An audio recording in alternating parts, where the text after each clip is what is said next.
town of Bexhill. The English Channel off to the right, and way off in the distance,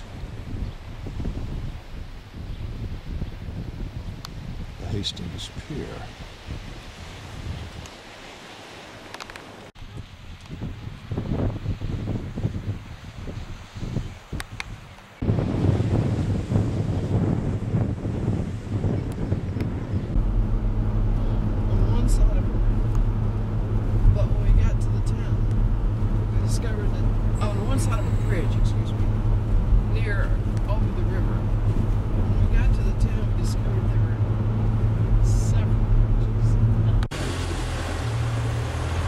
Stopping in the village of Heathfield this morning to convert dollars to pounds. Today we've come to Tenterden and we're going to take a ride on the steam train.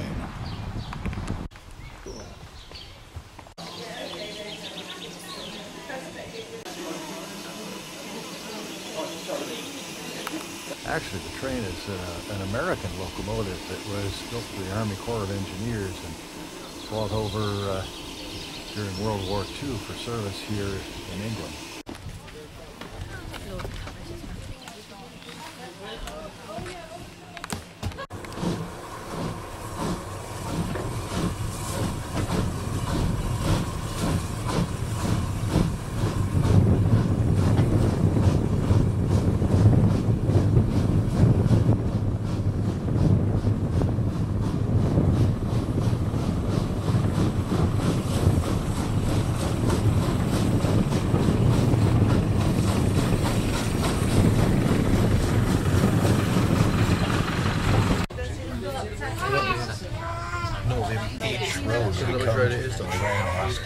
There's traffic lights up there, you see.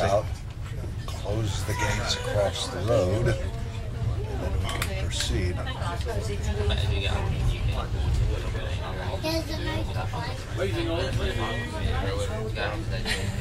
People are waving at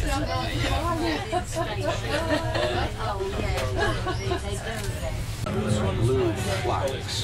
General premise. Seriously, there's no warning. There's the Bodmin Castle off in the distance.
Okay, hello.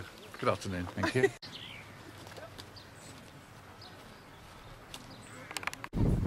This castle was built in the 1300s, primarily to protect against depredations by the French, who would come to the coast and loot and burn. Here's a beggar duck. Nobody was throwing food to her down on the water, so she flew up on the railing.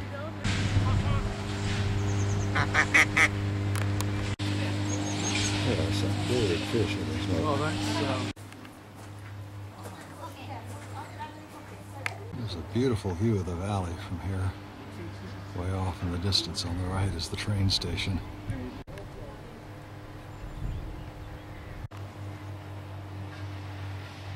On the crest of the hill behind the castle are these three funny conical structures called oasts.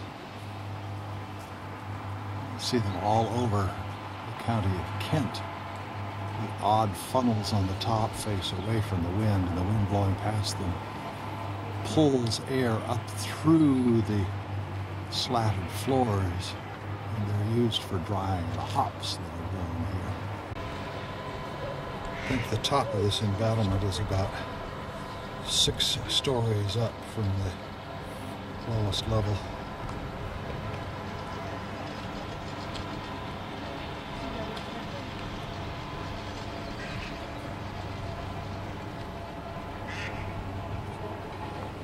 Stairs are very, very steep. Each one is at least 12 inches high. They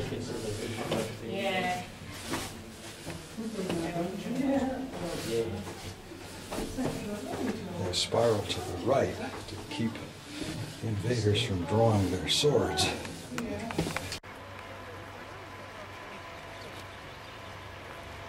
Right. He bought it to save it from further destruction, and there he is.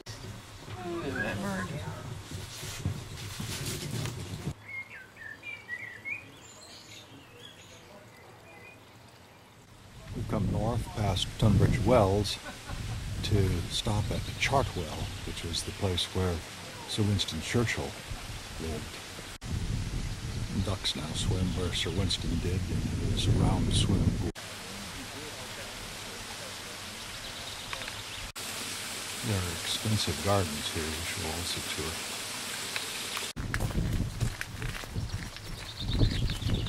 It's a wonderful time of year to be here because all of the rhododendrons all over the countryside are in bloom.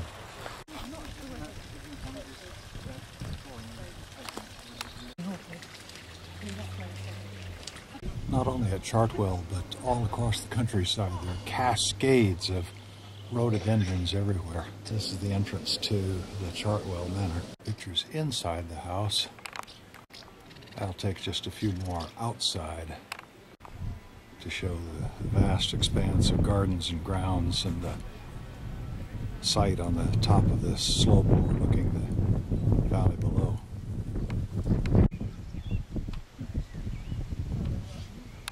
The grounds of the house are very extensive and still beautifully maintained.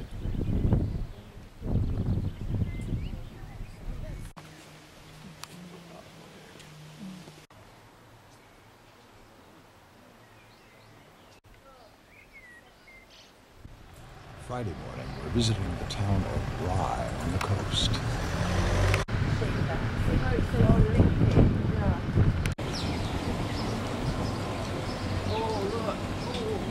This building was the old hospital, built in 1576. The Mermaid Inn here was built in the 1400s.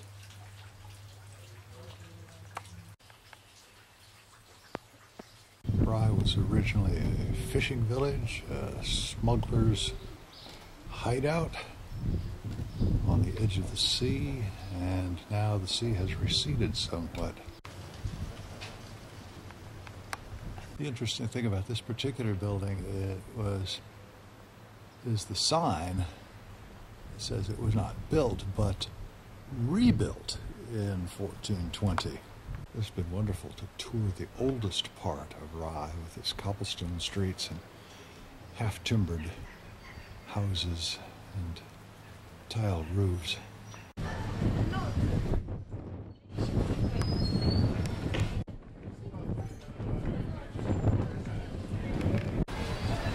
Cheeses on this display just huge. Here's the more modern street. This one actually has pavement instead of cobblestones. Here, where the river comes down to the sea, there is quite still a tidal range, and at low tide the boats simply sit on the mud. This is definitely not a place for deep keel boats. A couple of miles downstream now, and this is the main harbor into the sea, but it's still very low tide. But there's enough room in the center channel now to keep boats afloat.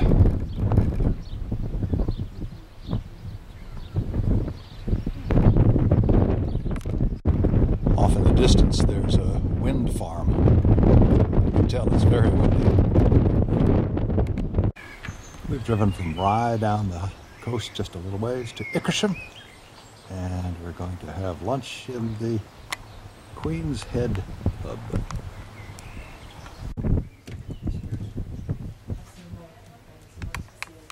This place. Well, evidently in his 80 years, John must have spent many happy hours at this pub right here. Is the friend who is going to show us around Batemans tomorrow. Next to the firewood pit. Good place to sit. Here's another amusing sign. Door to the restroom. The town of Hastings is still a fishing town, and the only town in England where the fishing boats are launched from the beach itself. These funny, narrow, black buildings are net drying towers. No, I can't look that way. Oh, can't you see the sea? You look straight down to the sea. Who thought of putting this It's here? very good. This is Well, that's Victoria's. really steep funicular. It must be at least 45 degrees. Going up here. Doing anything up very good, yes. Oh, God. Oh my goodness. See Beachy Head? Oh, God.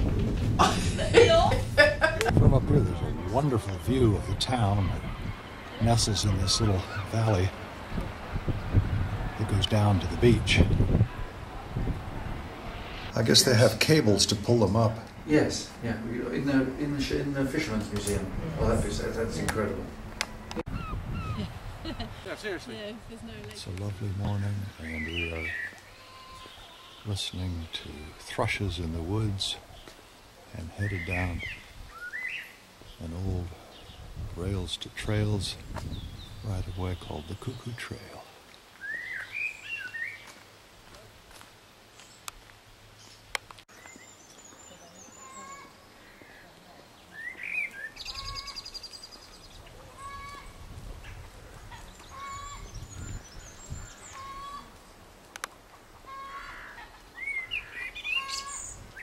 We're looking at a badger set, a whole area where badgers have dug holes that are almost a foot in diameter, Oh, come and look at this one. scattering huge amounts of soil down the bank, over a stile and out into the fields, filled with buttercups.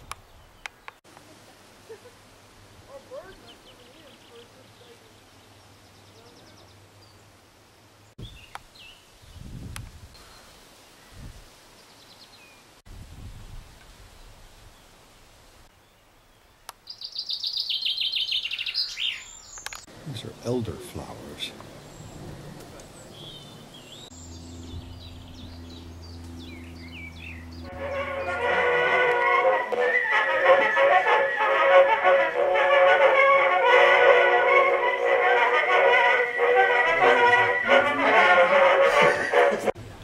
This afternoon we've come to Batemans, the home of Rudyard Kipling. Personally, I think the gardens are more remarkable than the house itself. precisely trimmed hedges, trees, and a pond.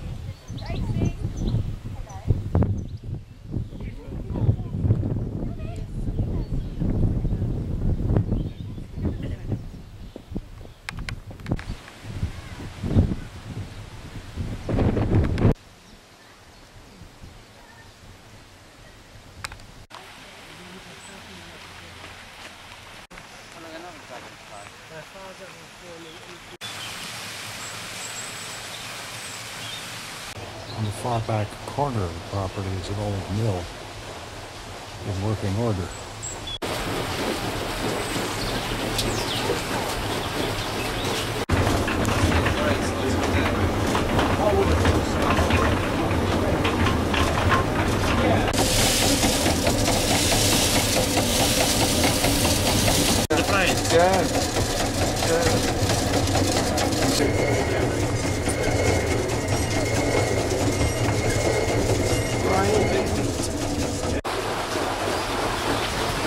The mill pond, of course, provides the motive source for the mill wheel, and they've been running about an hour, and the gauge shows that the depth of the water in the mill pond has dropped about a foot since they've started.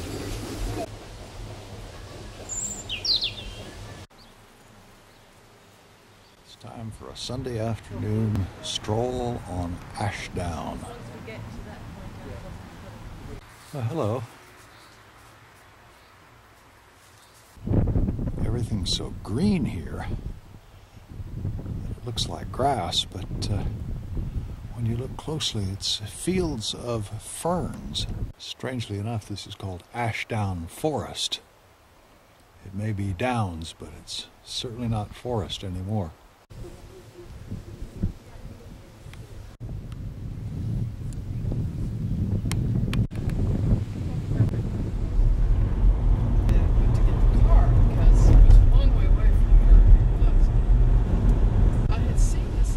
Morning, and we are on our way down the path to Leeds Castle.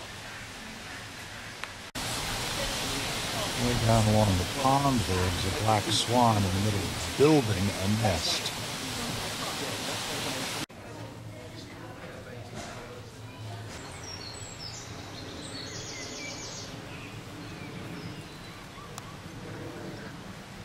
Looks like a bridal gown with a long train on it. I wish he'd sound off as he did just a moment ago. They had the most amazing squawk. Such an ugly sound for such a beautiful bird. And there off in the distance, behind the little cascade, is the main castle.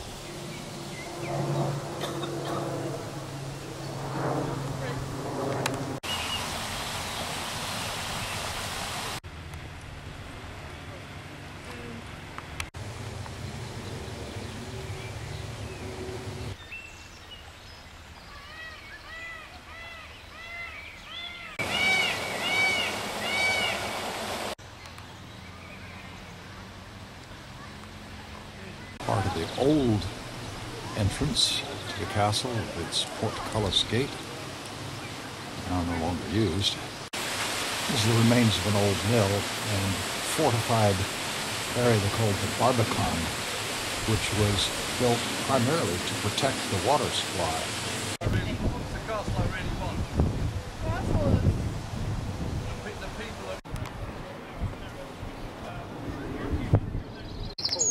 The entrance we just came through to the inner part of the castle grounds was built in 1278. The castle was started in the 1100s, and this is the oldest part still remaining. This is built in the 1200s. A medieval bathroom for the Queen.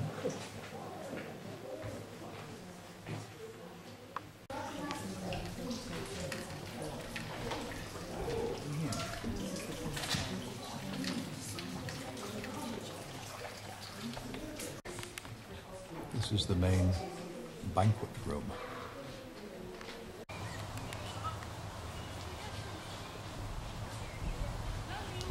This is a scarlet ibis. This wonderful maze at the top of the Leeds garden looks square from the outside, but all of the paths are circular inside. Once you find your way in up to this little stone tower in the center, you can go back down through the center in an underground passage to the outside without having to find your way back out again.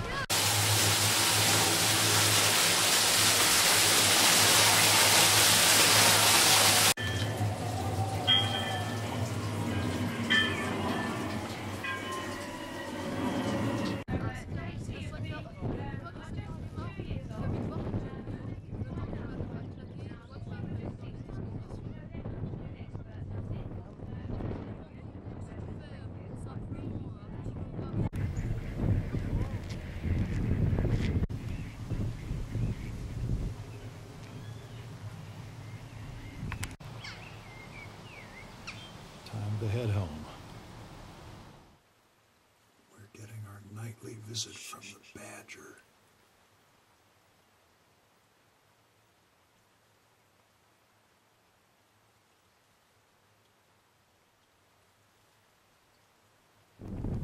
This figure of a chalk man covering the entire hillside, and nobody knows who made it. These are the South Downs stretching down to the sea.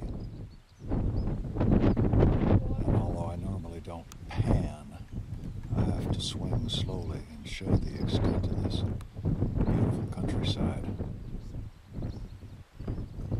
The white horses, as large as the tall man. Our walk this morning is going to take us out to the shore of the English Channel and the great chalk cliffs.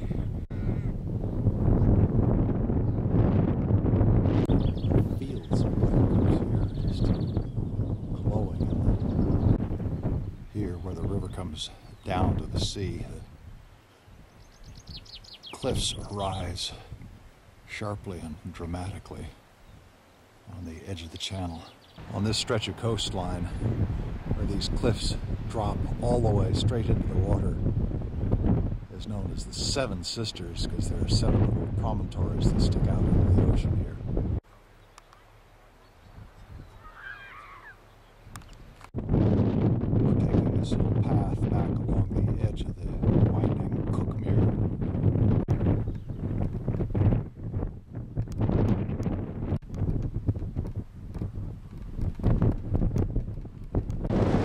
It's really windy here at the edge of the cliffs.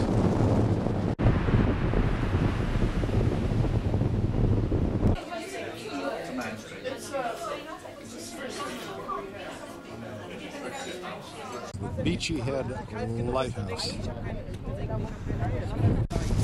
and on to the seaside resort town of Eastbourne.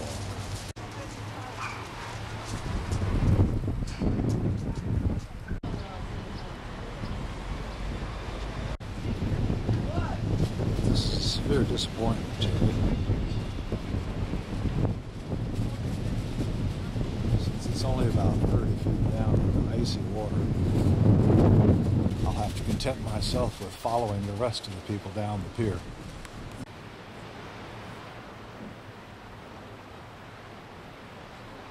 From the end of the Eastbourne Pier, there's a wonderful view of the Victorian and other styles of houses and condominiums and apartments that line the beach here.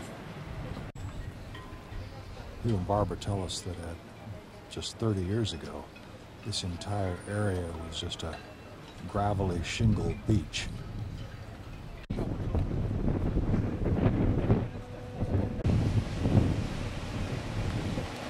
big boat's not working. The little one's bringing it in. Yeah.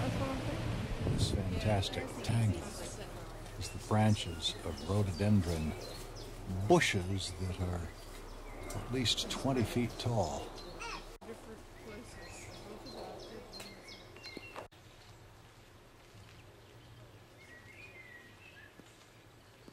Our last day before driving off on our own, we were in Sheffield Gardens, which are now part of the National Trust. Originally part of the grounds of Sheffield House. The rhododendrons here are an amazing variety of colors.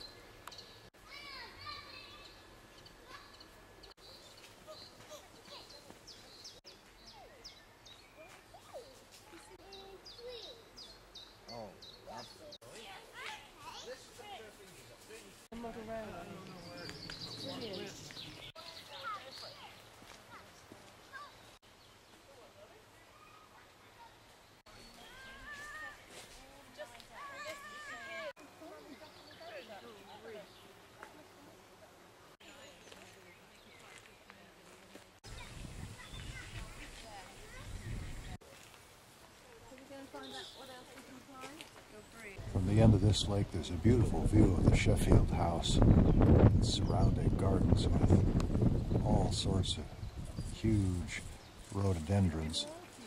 And directly behind me, a cascade down to yet another lake. And beyond that, still another.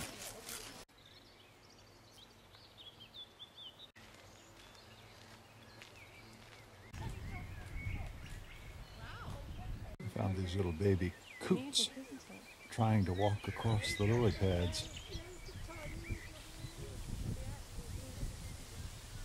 There's Mama.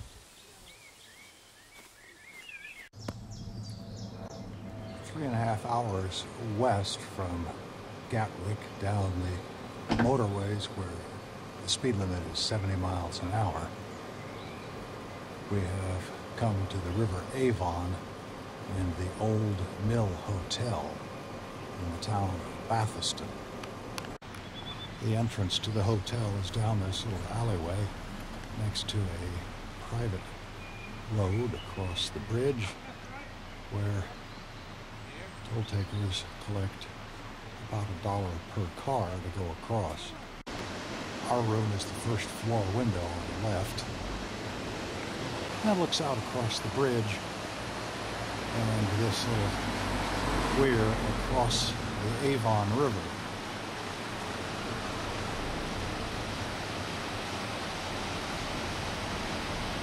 A little later we'll get on a ferry here and ride into the town of Bath.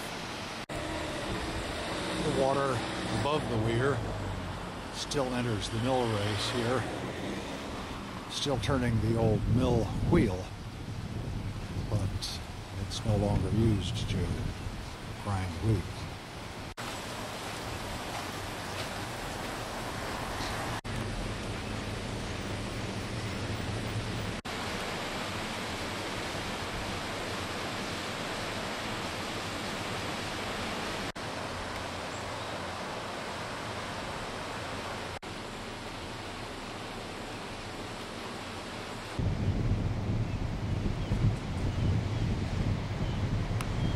This guy's more interested in my toes than anything else. No, the other one doesn't taste any better than that one.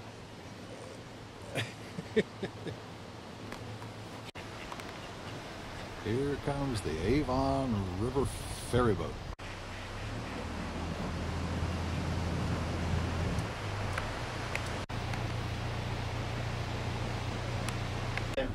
Get much training, you don't really need much sense of direction or sense at all really to know this out. Just get shooting out more and then brick. Possibly after this building went up on my right. The old electric tram sheds on Cornwall Street. You can see at the end there where the trams went in. All there. Big scenes in Martha. It's got an exhibition of about over 90 pictures in there at the moment. You'll find some work by Walter.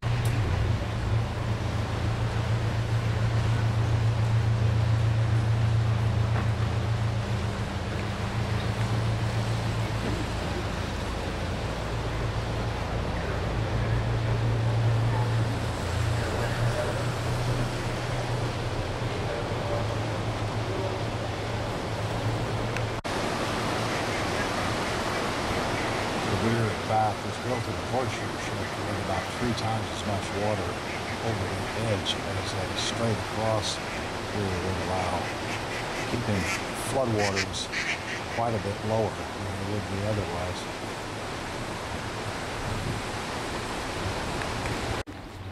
This street is actually a bridge, one of only 3 in the world that has shops built on both sides of the bridge. We're walking through the downtown streets of Bath toward the old Roman bathhouse, which is a large Roman swimming pool fed by warm hot springs.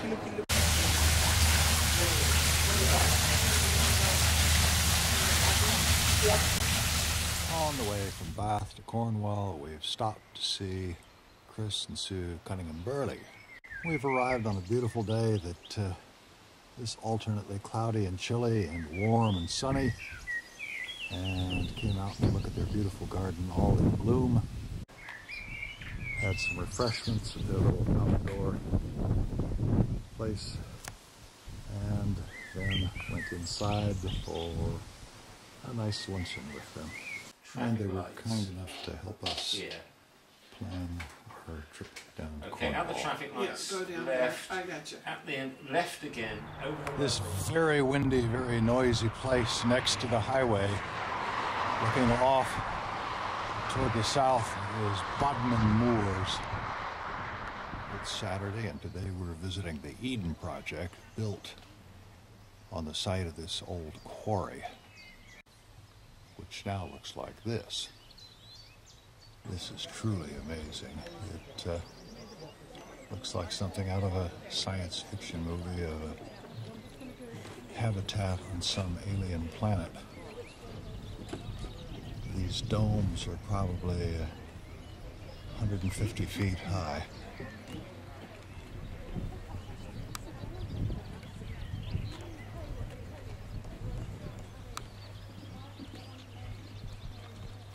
See some people here getting ready to go into one of the domes. Gives you an idea of the scale of these things. Yeah, that's right. I have yet to go inside, and I'm still just overwhelmed with the size of these things from outside. I just follow the sounds. I think the way you're looking at that, you're missing all what there is.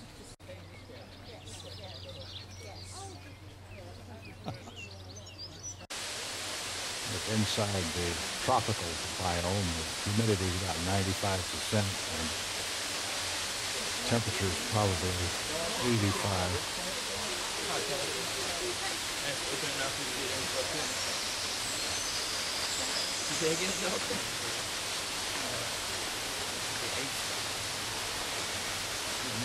People up there, so they're going to be of size.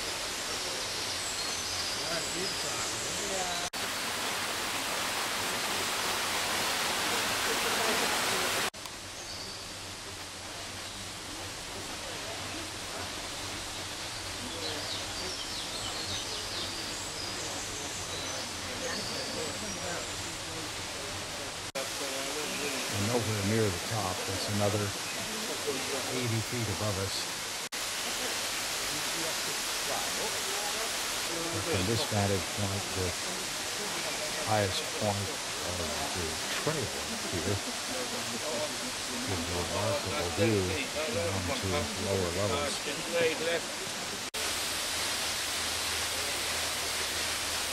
This mimosa in Samoa is called vaufefe, which means the plant that's afraid, because if you touch it, the leaves close up instantly. The lizard climbing on the corners here will take on the color of whatever they're sitting on. Same lizard about 20 seconds later.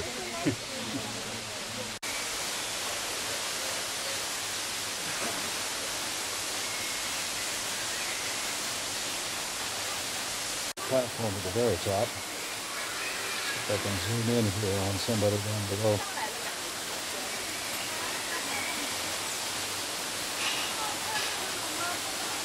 That looks like a long way down, but we're already halfway up to the height of this one.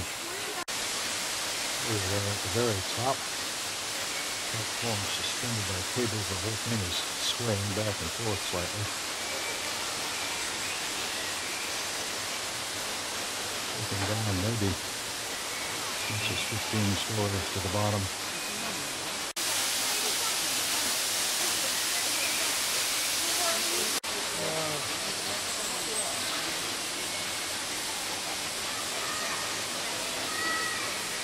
That was a helium balloon capable of supporting one person that they used to float up above the canopy to trim the trees that get too tall. After leaving Eden, we came down to the coast to the breezy, chilly little town of Charlestown. This is the harbor with, I guess, old storage houses in the seawall. Tidal gate here. A very steep launch ramp. Looks like lobster pots on the side of the seawall here. A couple of boats floating in the deeper water and access to the open sea.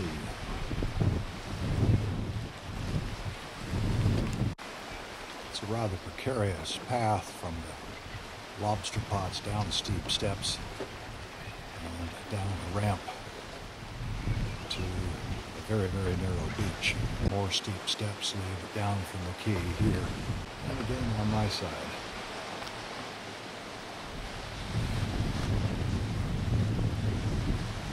There's Waldo.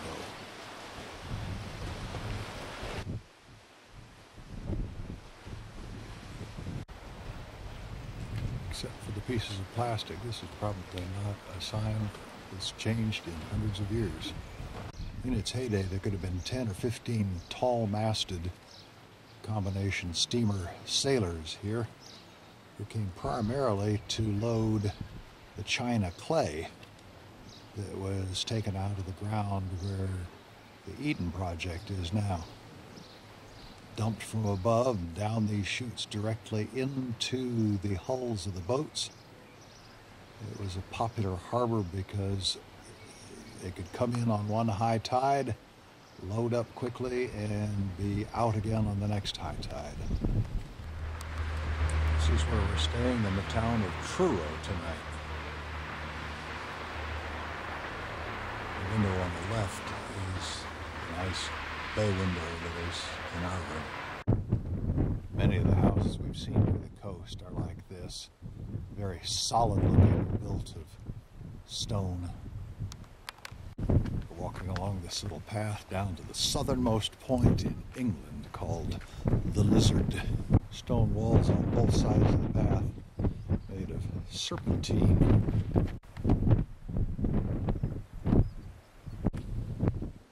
The little rabbits seem to be taking advantage of new sprouts out in this field. Rough seas.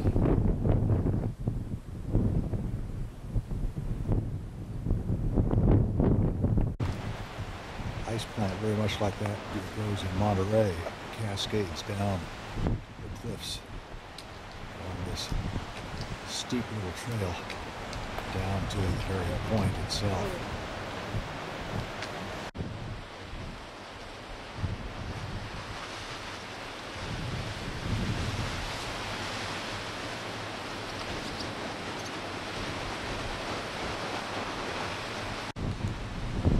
Swift dart along the face of the cliff here, catching bugs so swiftly that it's almost impossible to get a picture of them. It's easy to see why there is a lighthouse at this point, just beyond the point itself, all around are sharp, jagged rocks just below the surface and just above the surface, waiting to tear the bottom out of any boat that strays too close. That's what I call a boat landing. I suspect this was built as a lifeboat station, but judging from the number of boats down here, it's used for more than saving lives. Wood-edged, sloping steps lead down to a rocky shore where you could shove a boat out over the slippery seaweed, through the waves, carefully following the channel markers, get out into the open sea without tearing up your boat or swamping it. It's going to be launched sliding down this ramp into the ocean. They still have to make their way out. Truckers and kiteboarders are sailing here. The main attraction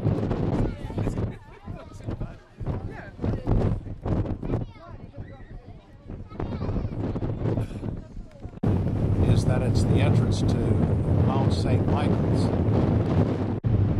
Like its namesake, Mont Saint-Michel in France, this mount is also topped with a religious building and a causeway to the shore.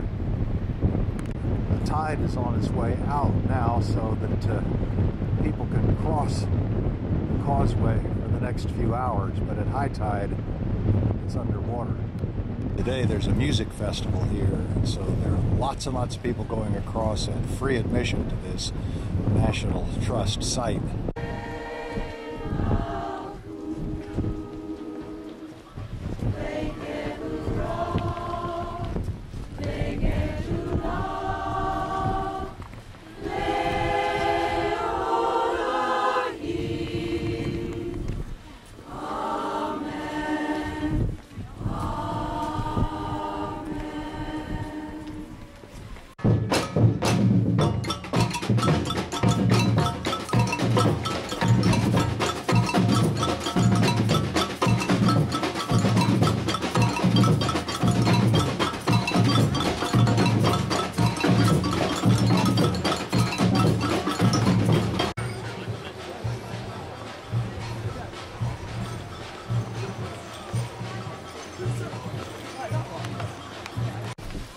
There's a super rough cobblestone road leading up toward the castle. Almost like walking on a dry stream bed. Path. I'm thinking that every rock, every stone in the castle at the top had to be carried up here.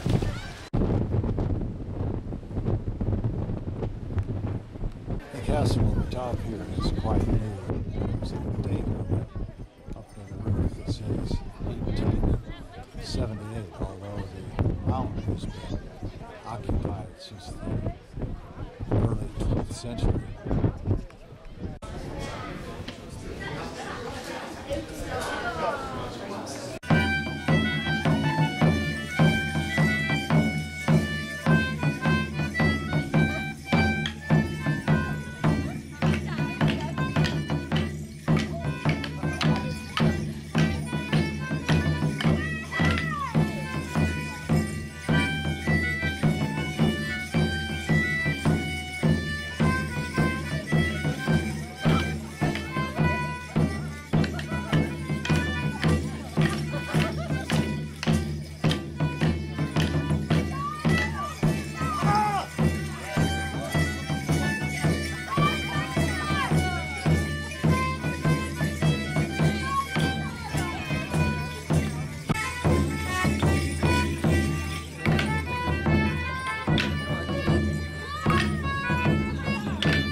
since we're passing through Penzance on the way to Land's End, I had to look for pirates, and sure enough, here's their ship.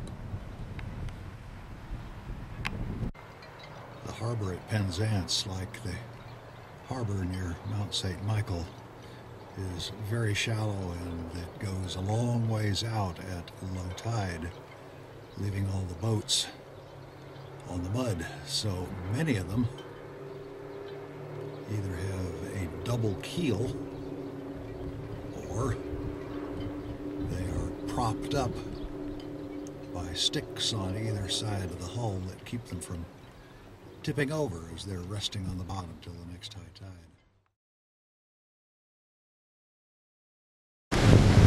Taking very, very narrow roads, turning left, come to Lamorna Cove.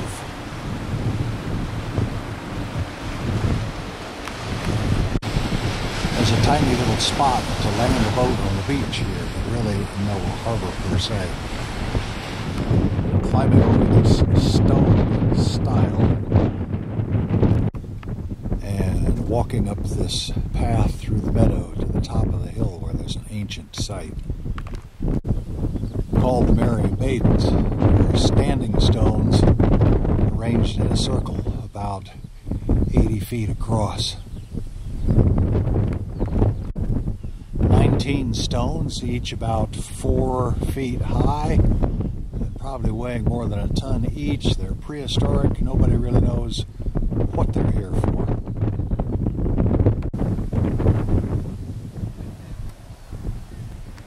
We've traveled as far west as we can go. We are at Land's End. Looking out across the ocean toward the Land's End Lighthouse.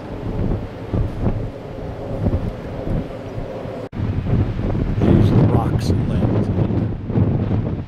Sea surging and smashing against them really dramatically.